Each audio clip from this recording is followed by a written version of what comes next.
النهاردة هنتكلم عن صفة جميلة جدا، مش بتتقال كتير لكنها بتلمس قلب ربنا.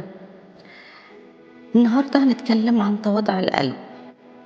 تواضع القلب مش إنك تقلل من نفسك، لكن إنك تشوف نفسك بصدق قدام ربنا. تعرف إن كل نعمة عندك منه، وكل نجاح فيك بإيده.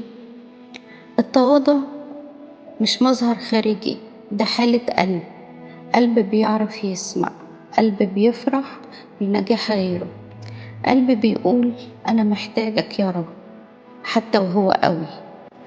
في عالم بيعلمنا نثبت إزاي نفسنا، لكن ربنا بيدعونا نهدى ونحني القلب علشان نرتاح.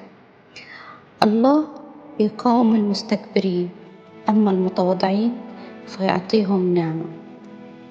التواضع مش ضعف، دي سر القوة الهادية اللي بتخلي النعمة تفيض في حياتنا. كل مرة نختار التواضع ربنا بيرفعنا، بس بطريقته هو. خد لحظة دلوقتي وقول من قلبك يا رب علمني أكون وديع ومتواضع القلب زيك. خليني أعيش بنعمتك مش بكبريائي. آمين.